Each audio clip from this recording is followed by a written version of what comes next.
Donc, c'est un conf en deux parties. Normalement, c'est 30 minutes de qu'est-ce que c'est, qui et pourquoi. Et l'autre 30 minutes, c'est comment on les fait en production chez moi. J'ai que 30 minutes, donc on va enlever tout comment on fait en production, que ça tienne pour des 1000 utilisateurs ou 100 000 utilisateurs. Et je vais faire un cours magistral d'MTLS. Donc l'objectif, c'est ce soir de vous parler d'MTLS. Et si ça vous intéresse, il y aura notre talk que je vais faire aussi en Allemagne, entièrement, où on pourra discuter de comment on les fait chez Cloud IAM, la boîte où je bosse. Et donc, qui je suis? Pour ceux qui ne me connaissent pas, moi, je suis Luis Rubiera. Bien prononcé Rubiera et pas Rubiera, mais je m'en fous comme vous le prononcez. Moi, je viens de la République dominicaine. Il fait à peu près 10 ans que je suis en France et moi, je suis CTO d'une société d'éditeur logiciel qui s'appelle Cloud IAM. Nous, on est fournisseur d'Equiloc, pour ceux qui connaissent le domaine. Moi ou nous sommes aussi le investisseur le plus gros des Ferriski, qui est au IAM Montpellier. Donc, fait en France, 500 stars d'ici. Et donc, on investit fortement sur ce projet parce qu'on croit que le demain n'appartient pas à des projets qui datent de plus de 15 ans. Même si vous savez Keycloak chez vous, c'est bien, pas vous dire que non. Est-ce que Keycloak va durer 10 ans de plus? Je ne sais pas. Moi, je suis aussi speaker, donc normalement, moi, je parle des SaaS, je parle un peu d'IA ou des visions produits. Et de temps en temps, je parle aussi de Keycloak. Et aujourd'hui, je vais parler très, très technique, je vais parler d'NTLS. Si jamais vous voulez savoir qu'est-ce que nous, on représente comme boîte, si on est PME, si on est grand, donc on est le plus grand à faire ce qu'on fait en Europe. Donc, au SaaS Freemium, il n'y a pas 1000 boîtes qui le font.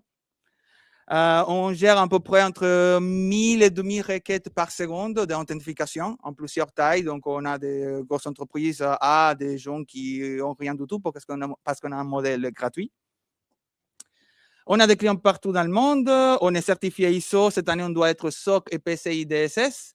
On a le support 24/7. On fait les deux, WIAM et CIAM. Plus de 10 millions d'utilisateurs, freemium. On n'est que 10 personnes en full remote. Et on est rentable. Voilà, je ne veux plus parler de moi ni de la boîte. Je veux parler d'MTLS. Normalement, je voulais mon ordinateur à côté de moi parce qu'il y a des sigles partout. Il y a des choses que même moi... Ça, les sigles, ce n'est pas mon délire, mais ça fait partie de maths.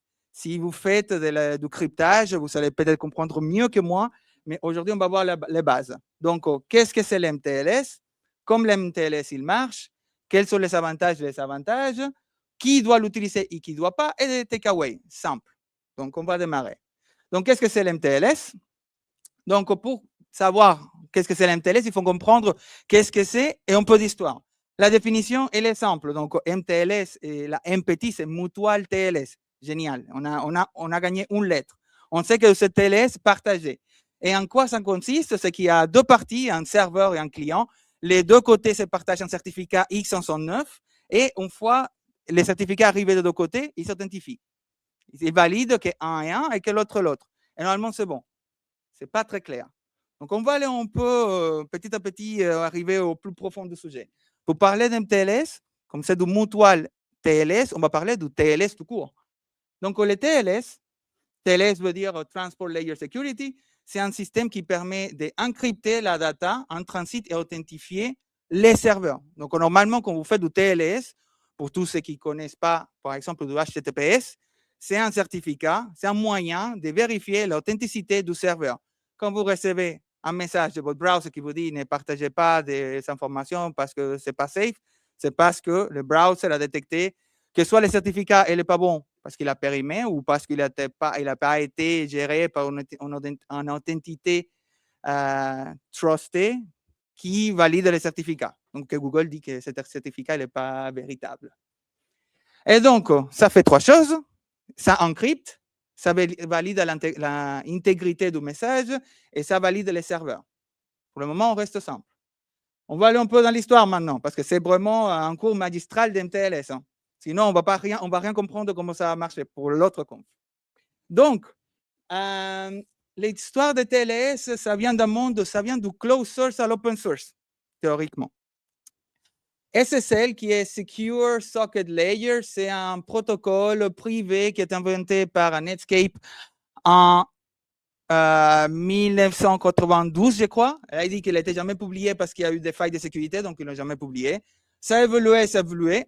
Et puis, en 1999, la IETF, qui est Internet Engineering Task Force, c'est pour ça que je voulais mon ordinateur, a décidé, un peu, c'est la cloud native de l'époque, pour info. Ils ont décidé, OK, on va prendre le truc qui a l'air sympa de Netscape, on va faire un protocole, on va faire les bases, on va faire quelque chose qui tient. Et on ne va pas garder SSL, on va faire un truc, on va changer de nom totalement. On va sortir de Secure Socket Layer à Transport Layer Security. C'est totalement différent. Et voilà, c'est ça qu'ils ont fait.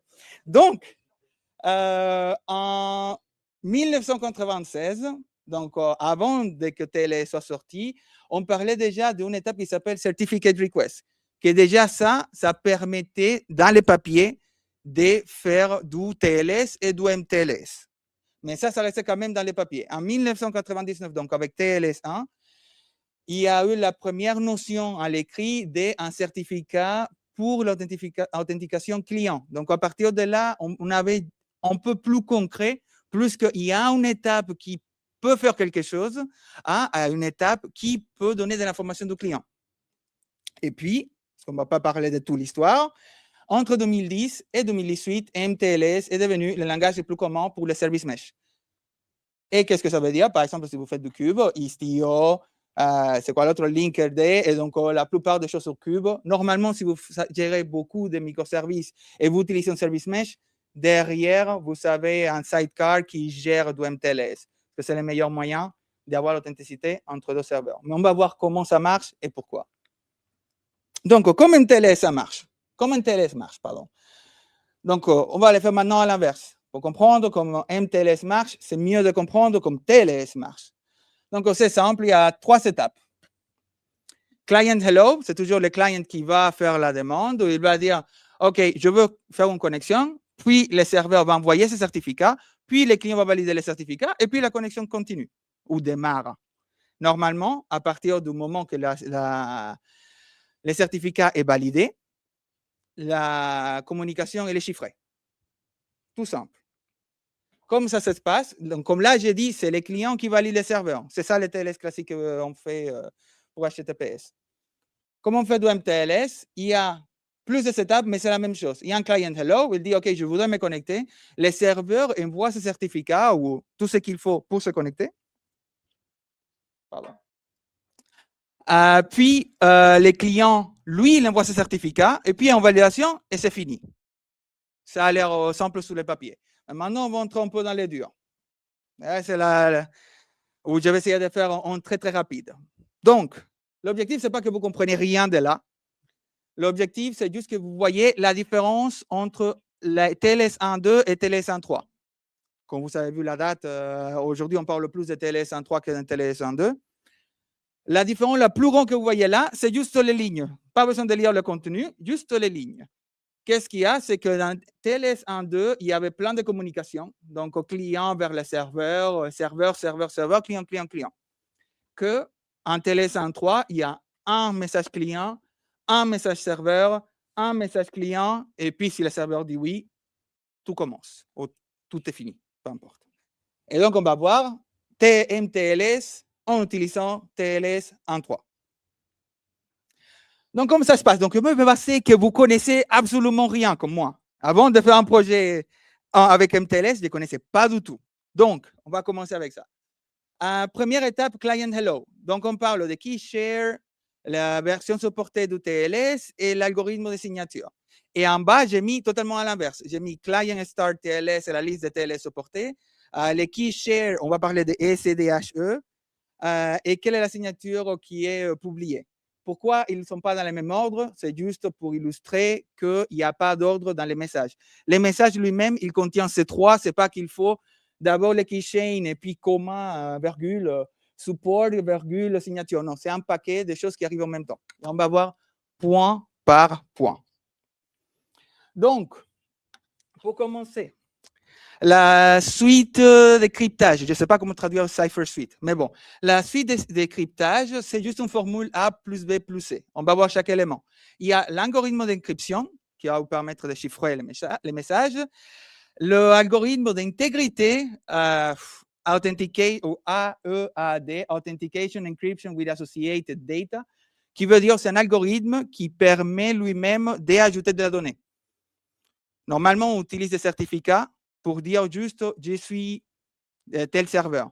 Et donc, l'algorithme qui permet d'ajouter de la donnée sur un certificat, c'est plutôt celui-là.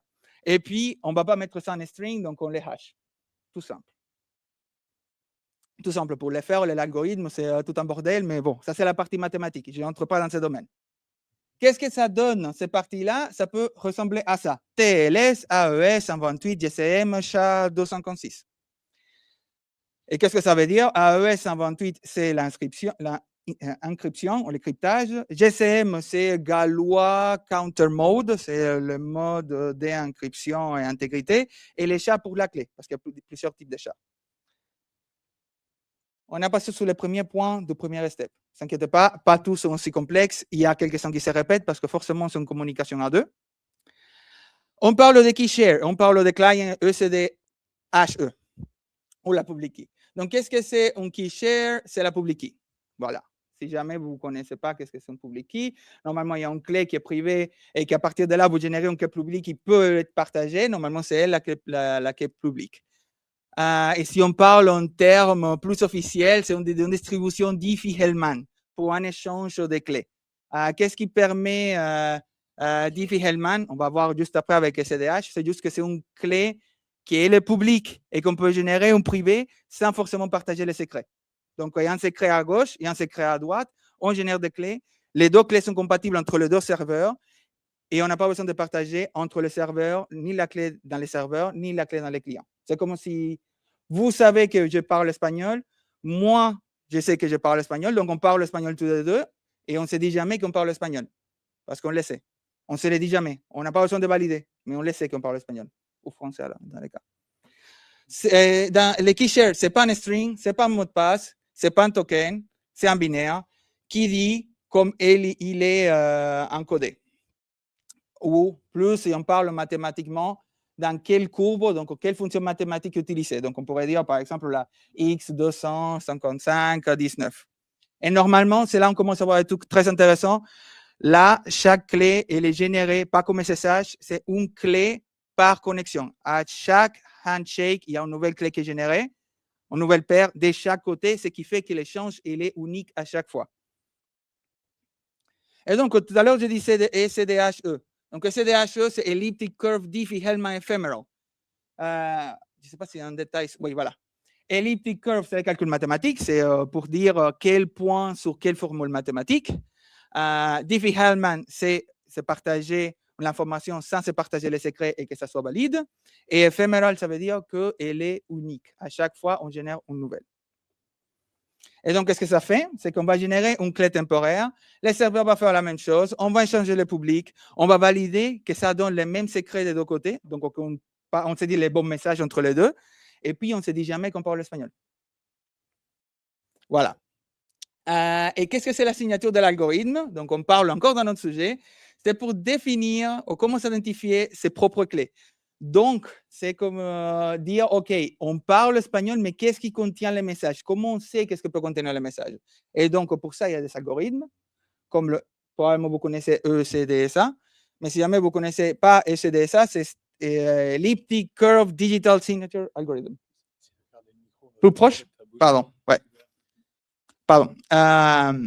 Elliptic Curve Digital Signature Algorithm. Et donc, tout à l'heure, on disait ECDHE, c'est quoi la différence ECDHE et ECDSA? Il y a une qui sert pour définir un tunnel et comment on les maintient de façon sécurisée. Et de l'autre côté, c'est pour dire quelle est la donnée qui se transmet. On va dire s'il y a la voiture qui passe à l'intérieur, les ECDHE gèrent le tunnel. Et le contenu de la voiture, c'est le ECDSA ou la voiture elle-même. Et tout ça, c'est le premier step. Si je le prends, très très simple, pour garder les idées principales, on dit comment on va encrypter la data, on va envoyer des informations, donc ma public key, donc ma partie de mon côté de l'information, et puis j'ai dit aussi, tant que client, comment on va discuter, comment on va valider tous les deux que tout est bon. Et là, on finit avec les clients pour ce moment-là. On prend côté serveur. Je reçois la requête. On commence avec server hello. Le serveur hello, il va vérifier que le TLS que le client il a demandé, il est compatible. Donc, s'il dit 1.3, est-ce que j'ai 1.3? Parce que ça change, comme vous avez vu, la communication, elle n'est pas la même, si c'est 1.2 ou 1.3, par exemple. Il va vérifier la même Cypher Suite, vérifier sa propre clé publique. Et puis, à partir de là, au moment où il a vérifié tout ça, tout commence à être encrypté. Donc, vous voyez là, encrypted from here. Donc, qu'est-ce qui se passe à l'étape 3? Donc, à partir de là, normalement, tout est bon. C'est là qu'on commence à parler des ALPN ou des SNI. ALPN, c'est Application Layer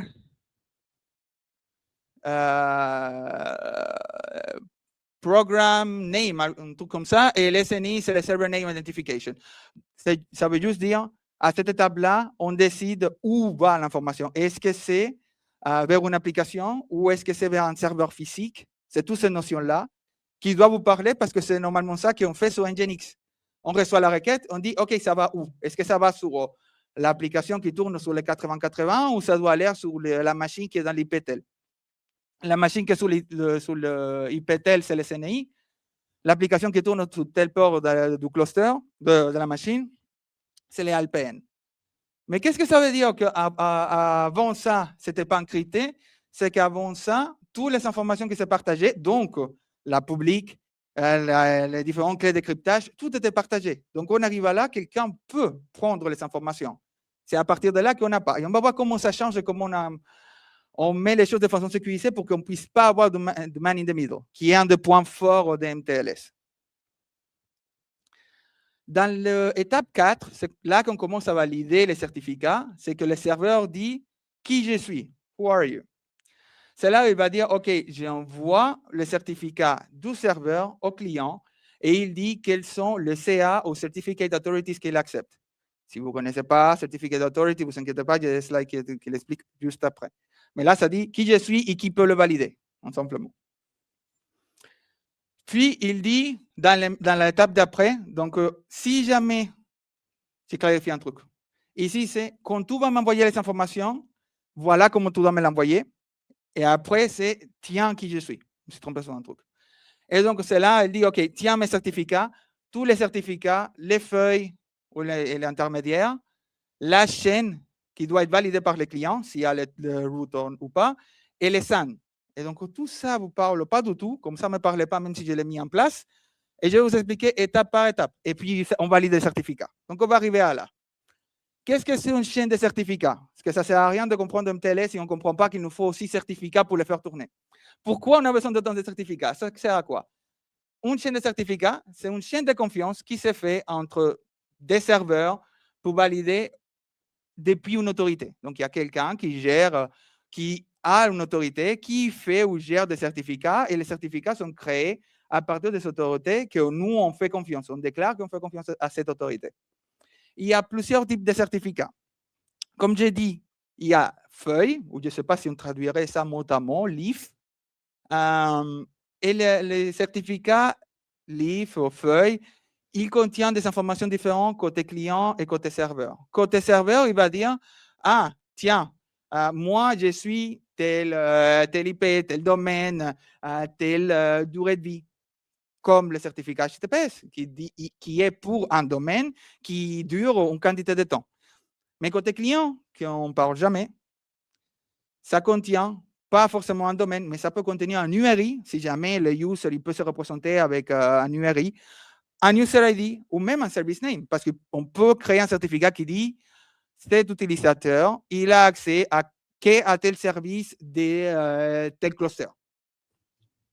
Ça, c'est le premier niveau. Ça, c'est le plus spécifique.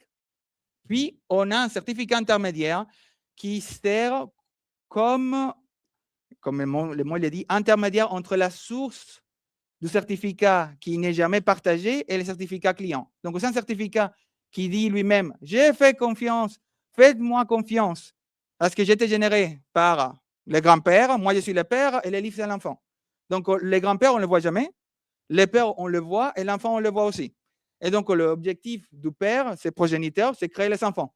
C'est exactement la même chose. L'intermédiaire, il sert juste à créer des certificats qui sont feuilles. Et puis, le root certificate qui sert justement à créer l'intermédiaire, mais qui n'est jamais partagé. Et qu'est-ce que ça donne? Tu voulais prendre en photo ce qu'il y avait avant? Ah oui. Vas-y.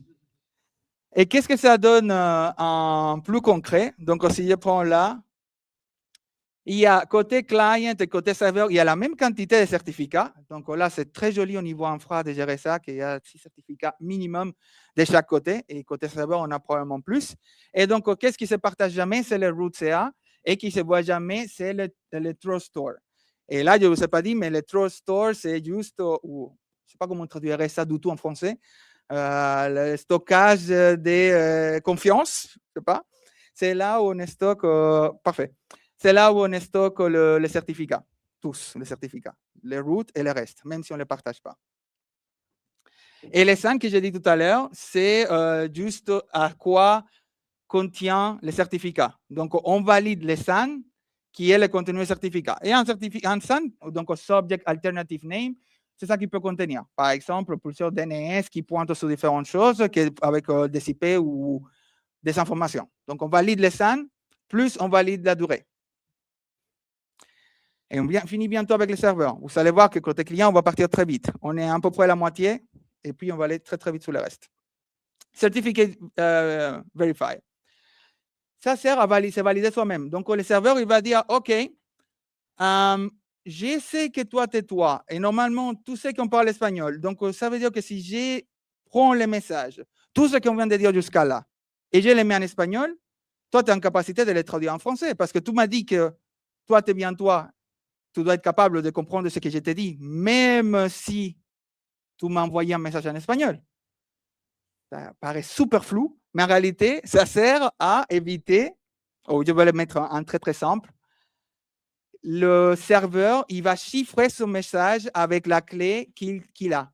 Comme la clé, elle n'est pas partagée ni par les clients ni par les serveurs, mais qu'elle est compatible entre les deux, si je chiffre côté serveur, les clients, ils peuvent le déchiffrer normalement à ce point-là. Et qu'est-ce qu'on évite avec ce type de cas?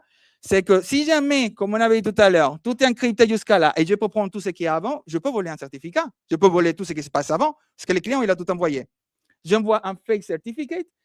Il dit, ah, OK, c'est bon, je te fais confiance, tu m'envoies la publique, mais je valide jamais si tu comprends bien l'espagnol.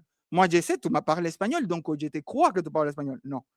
Si tu parles bien l'espagnol, je t'envoie un message en espagnol et dis-moi qu'est-ce que tu as compris. C'est à ça que ça sert cette étape. C'est là où on entre vraiment dans le Zero Trust. Et puis, le handshake complete. Donc, c'est là où le serveur dit, si tu as fait tout ça jusqu'à là, normalement, tout est bon. Et on dit, OK. Normalement, tout est bon. OK, on va voir côté client, qu'est-ce que ça donne. Donc, on envoie tout ça au client, donc avec tous les steps, et un client qui doit répondre à tout. Qu'est-ce qu'il va faire? Ah, il va envoyer ce certificat. Il va dire quel est son CA.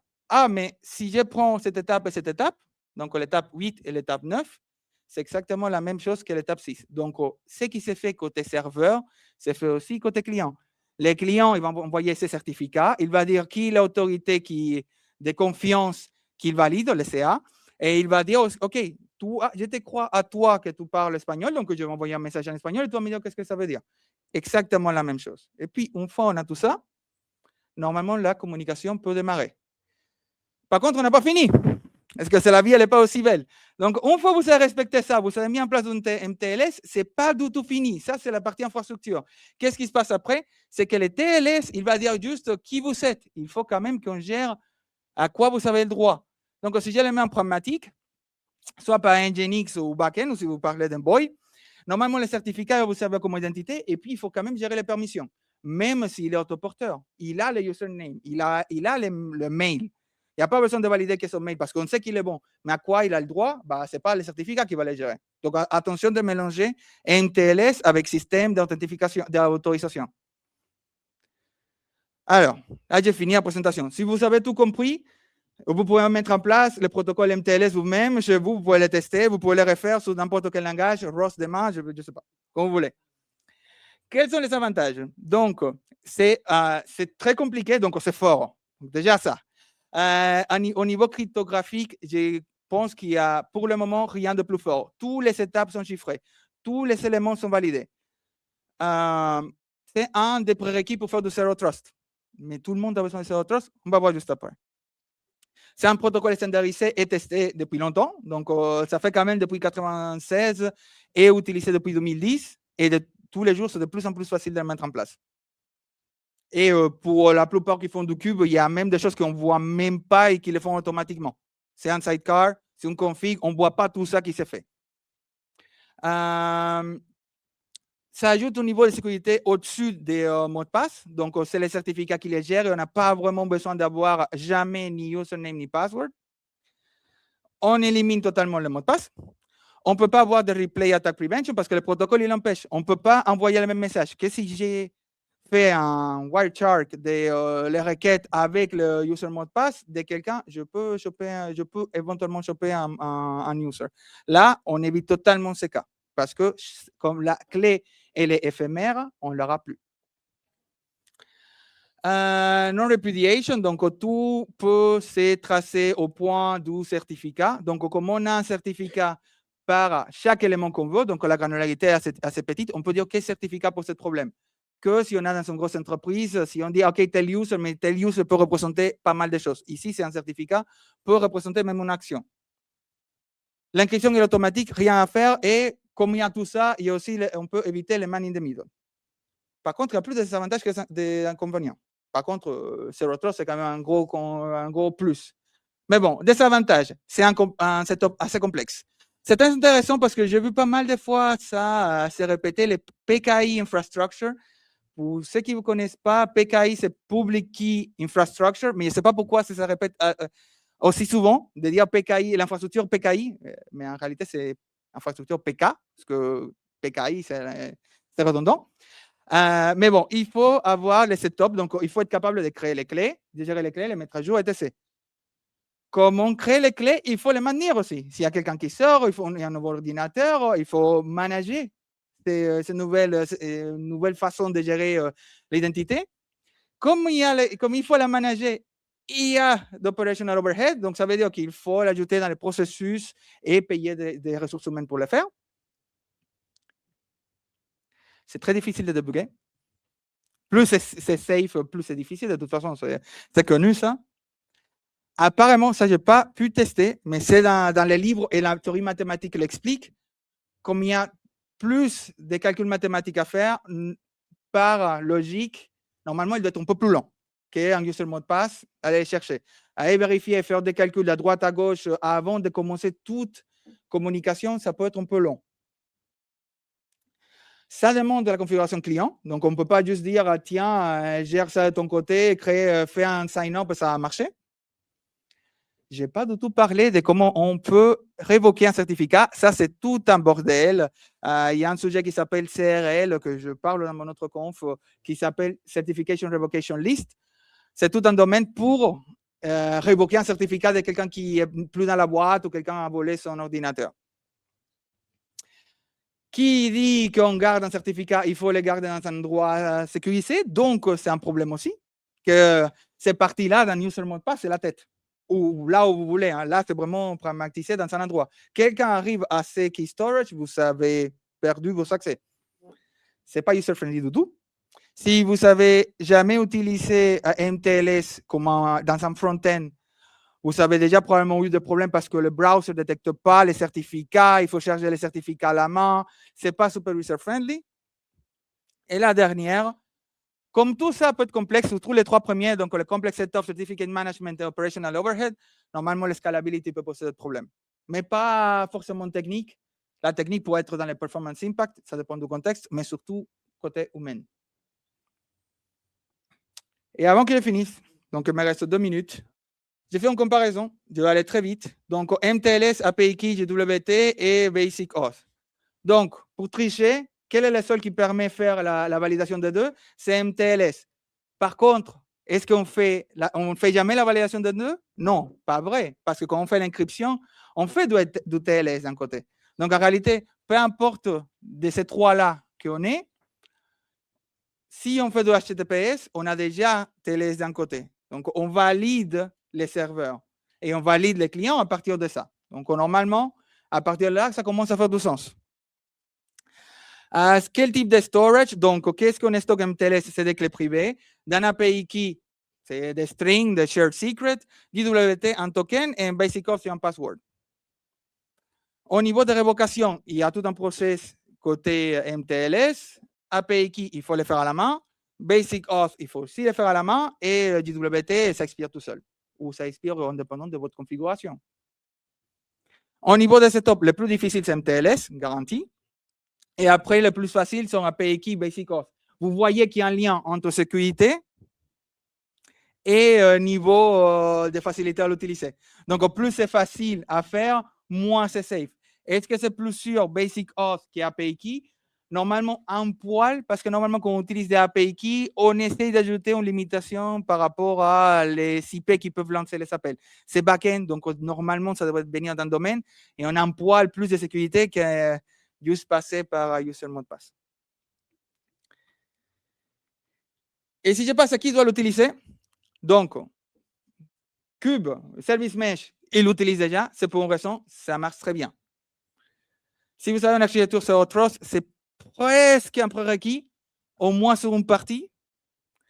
Tout ce qui est API Security, donc back-end to back-end, que ce soit externe ou non, Service Mesh, c'est plutôt interne, back-end to back-end, ça peut être externe.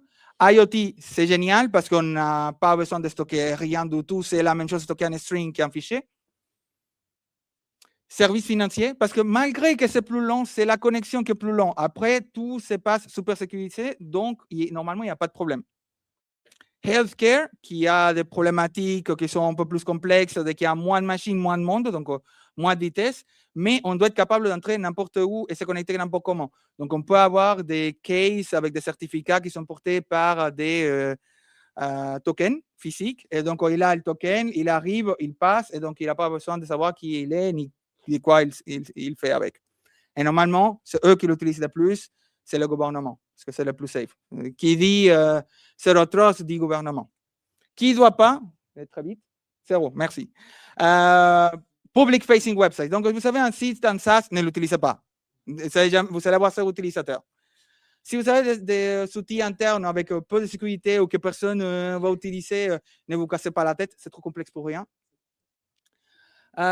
Si vous ne savez pas des PKI, d'environnement PKI, donc si vous ne savez pas ni des gens, ni d'outils, ni de process qui impliquent une gestion des clés, ne démarrez pas. C'est très, très complexe. Donc, plutôt pensez si vous êtes dans le cas de l'utiliser et si vous n'êtes pas dans le cas d'utiliser, ne vous cassez pas la tête. Et si vous êtes en High Volume Consumer API. C'est là où je ne sais pas. Normalement, sur les papiers, c'est plus long. Dans la réalité, ce n'est pas si long que ça. Et avant de partir, avant que je laisse le micro, sur une minute, le takeaway. C'est génial pour MTLS, c'est génial pour les service to service. Public Internet, ne le pensez pas. En réalité, de tout ce que j'ai dit, ça peut sembler très, très complexe au niveau crypto avec les algos sur le bon, au bon moment. En réalité, ça, c'est pas dur. En réalité, c'est un if. J'ai ça comme algo, ça comme algo, ça comme algo. Que je vais utiliser, j'appelle à mon tonton. Hey, toi qui as fait maths, quel est le meilleur? Ah oui, celui-là est rapide, celui-là il est bon. OK, je choisis, c'est tout. C'est le choix. En réalité, ce qui est plus complexe, c'est le cycle de vie des certificats. C'est là le point bloquant. MTLS, c'est une fondation, ça ne va pas résoudre tous les problèmes. Il faut penser quand même à l'autorisation. Ça peut porter l'identité et avec l'identité, on calcule l'autorité, mais l'autorité lui-même, est-ce que vous gérez des groupes? Est-ce que vous gérez des rôles? Est-ce que vous gérez des agents? Peu importe, ça ne va pas résoudre ça. Donc, il faut bien passer ces permissions, même s'il y a MTLS ou pas. Et dernière, très important, et ce n'est pas clair dans les papiers, là, tout se passe avant HTTP. Donc, si vous faites quelque chose qui se base sur HTTP pour faire l'identité, MTLS ne va pas marcher. Parce qu'avant de parler HTTP, MTLS va vous identifier. Donc, je sais qui vous êtes avant qu'on arrive à ce niveau de protocole. Et sur ce, merci.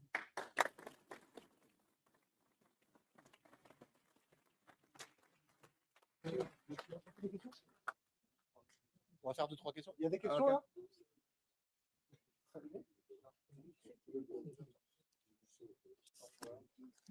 T'entends là? T'entends? T'entends ça? Merci. Est-ce que MTLS est utilisé dans les applications chiffrées de bout en bout, end-to-end encryption? Est-ce qu'ils le sont ou est-ce qu'ils peuvent? Est-ce que c'est une solution qui est typiquement utilisée dans les applications end-to-end encryption quand tu parlais de no trust?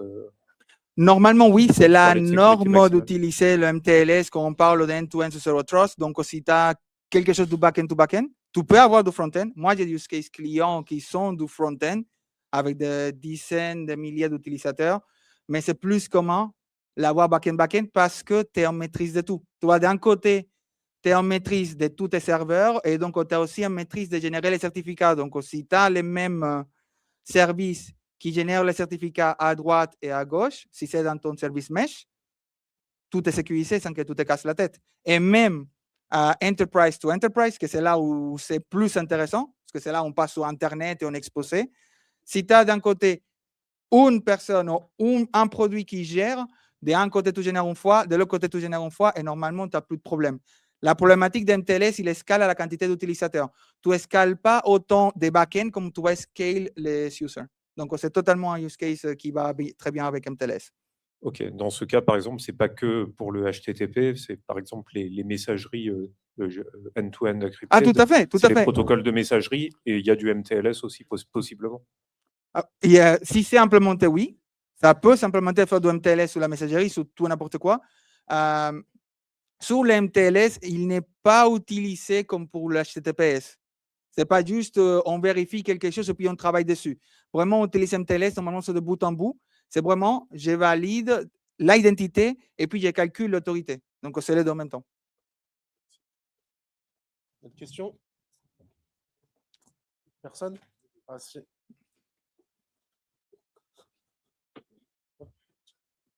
Merci pour la présentation, c'était cool. Question rapide, tu parlais du fait que ce n'était pas autoporteur de permission. Tu n'as pas déjà essayé de justement passer des scopes comme on peut le faire sur un token WT Tout à finalement fait. dans le certificat? J'imagine que ce n'est pas possible dans l'absolu, mais est-ce que tu as déjà essayé ça ou pas? Alors, ça entre dans la deuxième partie de la conf. Ah. Donc, MTLS, c'est un protocole qui permet d'ajouter de l'information à un niveau. Comment on gère l'information, comment elle est traduite? Normalement, ça se géré au niveau soit du web server, Nginx, soit de l'applicatif. Là, je parlerai de Keycloak. Keycloak permet de dire à quelles informations, et peu importe quel IAM qui gère du MTLS, permet de dire comme une clé JSON, quelles sont les clés qui vont être dans votre certificat client, qui puisse dire, OK, il y a le groupe, le username, le nanana, et à partir de là, tu as toutes les informations. Et il est totalement autoporteur. Ok. Merci beaucoup.